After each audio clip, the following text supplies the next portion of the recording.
अस्सलाम वालेकुम and a very warm welcome. आप देख रहे हैं आज पाकिस्तान। मैं हूं सिद्रा इकबाल। उम्मीद करती हूं कि आप सब खैरियत से होंगे। और आज यानी 15 नवंबर को बड़ा ही इम्पोर्टेंट दिन है कराची के लिए, क्योंकि आज कराची में इफ्तिताह होने जा रहा है आइडियाज़ 2022 का। ये हर 2 साल के बाद मुनक़्क़िद होने वाली डिफेंस एग्जीबिशन है, जो कि डेपो और मिनिस्ट्री ऑफ डिफेंस प्रोडक्शन के ताउन से की जाती है। और ये एक इंटरनेशनल लेवल की एक ऐसी एग्जीबिशन है जिसने अपनी इस पूरे हिस्से में, इस पूरे खित्ते में अपनी धाक बनाई हुई है। आज भी हम एक्सपेक्ट कर रहे हैं कि पूरे दुनिया से मुख्तलिफ ममालिक के वफूद यहाँ पे मौजूद होंगे और पाकिस्तान की भी जो दफ़ाई प्रोडक्शन है, जो हमारी सलाहियतें हैं, और एक पीपल टू पीपल एक्सचेंज होगा। ये बड़ा ही एक अहम दिन है। और ख़ास तौर पे अगर बात की जाए इसका जो पैगाम है पूरी दुनिया के लिए, यानी आर्म्स फॉर पीस। दिफा के सब्जेक्ट को स्टडी करते हैं तो कुछ लोग कहते हैं कि जी offense is the best defense. आपकी अगर मिलिट्री माइट है तभी आप दुनिया में रह सकते हैं और दुनिया में सर्वाइव कर सकते हैं। पाकिस्तान की नज़रियाती और सरहदी हदूद की हिफाजत हमारी आर्म फोर्सेस की अव्वलीन तरजीह है, लेकिन बहैसियत मिनहसुल कौम भी ये हमारी सबसे बड़ी तरजीह है। और ख़ास तौर पे जिस किस्म के ख़तरात बैरूनी और अंदरूनी जिसका पाकिस्तान को सामना रहा है वो बड़े यूनिक हैं। पाकिस्तान की आर्मी, पाकिस्तान की अफवाज दुनिया की उन चंद अफवाज में से, बल्कि प्रॉबली दी ओनली वन जिसने एक होम ग्राउंड पे हम बैटल हार्डन्ड हैं। हमारी एक तारीख़ रही है to fight against the war of terrorism.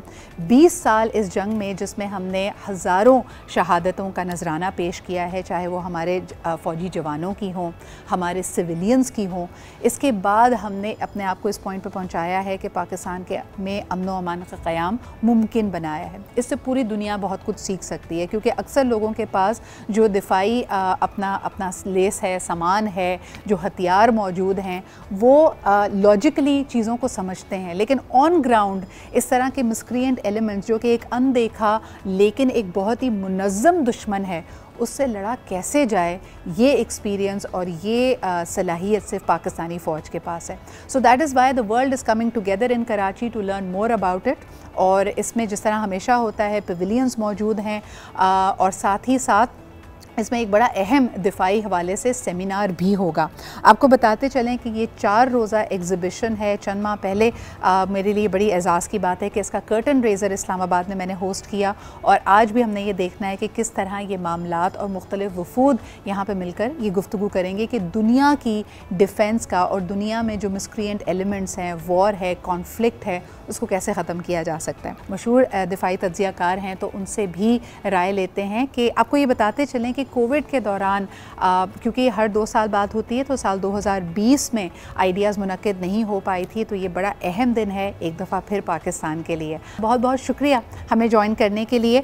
और आज यकीनन अहम दिन है पाकिस्तान की दिफा के हवाले से भी। और ये जो एक ट्रेडिशन चल रही है, साल 2000 में पहली दफ़ा हमने देखा कि आइडियाज़ मुनक़्क़िद की गई।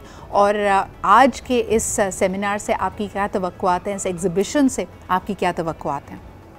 जी हाँ, ये पाकिस्तान में अभी ये जो रिवायत है ये मजबूती से जड़ पकड़ गई है, और दुनिया की बहुत सी जो फर्म्स हैं जो दफाई सामान बनाते हैं वो इसमें ज़ौक़ शौक़ से यहाँ पर शरीक होते हैं, और हमारे पास बल्कि जगह की तंगी पड़ जाती है।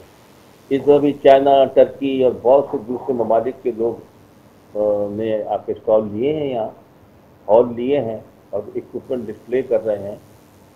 और इसके अलावा पाकिस्तान अपनी दफाई की जो हम चीज़ें बनाते हैं पाकिस्तान ऑर्डिनेंस फैक्ट्रीज़ में या हैवी इंडस्ट्रीज टेक्सला में, उसका भी डिस्प्ले होता है। हमारे अल खालिद टैंक का भी होता है, और JF थंडर का तो जाहिर है कि वो भी उनका स्टॉल तो वहाँ होता है। तो पाकिस्तान की भी एक्सपोर्ट इसकी वजह से बढ़ रही है। हमारे अच्छी एक्सेप्टेबिलिटी है दुनिया में हमारे आर्म्स और म्यूनिशन की, और बाकी लोगों को, हमको ही मौका मिलता है कि दुनिया में क्या क्या चीज़ें जो हैं, नए हथियार आ रहे हैं और हमारे लिए किस तरह अगर हम उनको इंडक्ट करें तो सूझबंद साबित होंगे। तो ये एक अच्छी नुमाइश है, और पाकिस्तान में इसकी वजह से काफ़ी भी बात से लोग इसमें शरीक होते हैं। ये कहना गलत नहीं होगा कि टेक्नोलॉजी के साथ साथ जो हमारा अंदाज़ है जंग लड़ने का या कॉन्फ्लिक्ट का, वो बदलता चला जा रहा है। The world is now in a post terrorism world. लेकिन मुझे याद है कि गुज़िश्ता जो आइडियाज़ थी, उसका जो सेमिनार था, जो दिफाई सेमिनार था, उसमें 5G वॉर का जिक्र किया गया। और आज भी हम देखते हैं कि miss information, fake news, media को इसमें एक आला कार बना के इस्तेमाल करना, ये तमाम चीज़ें हमारे सामने हैं। आप समझते हैं कि अब जो गुफ्तगू है वो 5G वॉर के बियॉन्ड चली गई है? How are you looking at this hybrid war environment? जी हाँ, हाइब्रिड वॉर जो है वो बहुत ज़ोर शोर से दुनिया में इसकी टेक्निक अडॉप्ट हो गई है और मीडिया का इसमें बेमहाबा इस्तेमाल होता है, जिसमें मिस इन्फॉर्मेशन की जाती है, जिसमें लोगों के दिल दिमाग पे असर डाला जाता है और उनको जो है उनके लड़ने की जो ताकत या सकत होती है या उनका इनिशिएटिव मोराल होता है, उस पर अटैक किया जाता है। अपनी बाज़ दफ़ा हुकूमत और अवाम के दरमियान दरारें डाली जाती हैं, बाज़ दफ़ा अवाम और फ़ौज के दरमियान दरारें डाली जाती हैं। तो ये सारे टेक्निक्स, इकनॉमिक्स और सारी इस्तेमाल होती हैं, वो तो अपनी जगह है। लेकिन ये बात भी तय है कि कन्वेंशनल वॉर कभी भी आउट ऑफ एक्शन नहीं होगी, ना उसके हथियार आउट ऑफ एक्शन होंगे। हालांकि न्यूक्लियर पावर्स जो हैं, अमेरिका ने वियतनाम में शिकस्त खा ली, अफगानिस्तान में शिकस्त खा ली, लेकिन उन्होंने न्यूक्लियर का इस्तेमाल नहीं किया, कन्वेंशन पे ही जो है उन्होंने जो है उस पर इत्तफा किया। और अब यूक्रेन में जो जंग हो रही है वो आपके सामने है, वो उसमें टैंक्स, आर्टिलरी और सब मिसाइल वगैरह इस्तेमाल हो रहे हैं। तो वो भी जो है 5G और हाइब्रिड वॉर और कन्वेंशनल वॉर, ये सब साथ साथ चलते हैं। ये भी बताइएगा कि पाकिस्तानी अफवाज की जो पेशावराना महारत है, उनकी जो सलाहियत है, उसका लोहा पूरी दुनिया मानती है। लेकिन साथ ही साथ हमने देखा कि गुज़िश्ता कई सालों में हमारी अपनी डिफेंस प्रोडक्शन पे हमारा काफ़ी फोकस रहा है। आज इस हवाले से आप क्या कहना चाहेंगे? जी हाँ, पाकिस्तान की फ़ौज माशाल्लाह एक प्रोफेशनल फ़ौज है और उसके जो जांचने का मेयार ये है कि हमारे जो सिपाहियों की इंडक्शन होती है, वो कई लाख लोग जो है वो हमारे रिक्रूटिंग सेंटर पर आते हैं, उनमें से हम चंद हज़ार चुनते हैं और उनकी बहुत अच्छी ट्रेनिंग होती है मुख्तलिफ सेंटर्स में और उनको तमाम ज़िंदगी मुख्तलिफ कोर्सेज कराकर उनको अप टू डेट रखा जाता है। और फौजी मशकें होती हैं गर्मियों में, सर्दियों में, पहाड़ों में, दरियाओं में, ताकि तमाम जंगी महारतें हासिल हों।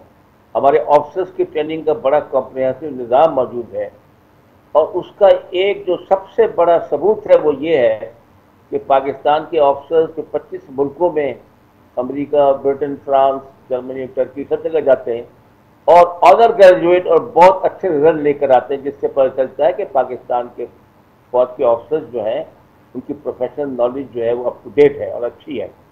इसी तरह हमारे जवान जो है, आपने देखा होगा, बहुत से मुकाबलों में हिस्सा लेते हैं जो कि फिजिकल टफनेस के हिसाब से, शूटिंग के लिहाज से, निशानाबाजी के लिहाज से, एंडोरेंस के लिहाज से बेइंतहा मुश्किल जो है वो होते हैं। ये मुख्तलिफ ममालिक के लोग जमा होते हैं। पिछले दिनों यूके में जमा हुए थे, तो पाकिस्तान का जो स्कॉट जाता है, हमारे ट्रुप्स जाते हैं ऑफिसर्स के साथ, वो हमेशा नुमाया पोजीशन हासिल करके लौटते हैं। और अगली बात यह है कि हमारी फौज जो है उसने जंगें भी लड़ी हैं, वो इस वक्त भी कश्मीर में हालत जंग में है, आमने सामने बैठे हुए हैं लोग। और सबसे बड़ी बात यह है कि हमने टेररिज्म की जो जंग थी उसमें हमने कई साल तक भरपूर जो है कार्रवाई करके गवर्नमेंट की रेट कायम की है और टेररिज्म का जोर तोड़ा है, जिसमें फौज के साथ रेंजर्स और स्काउट्स और पुलिस और अवाम की ताकत सब हमारे साथ थी।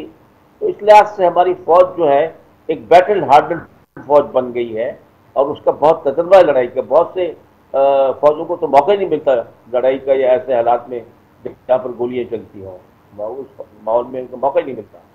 4 रोज़ा ये एग्ज़िबिशन शुरू हो रही है और यकीनन दुनिया में आज भी जंगें, कॉन्फ्लिक्ट, इख्तलाफात मौजूद हैं।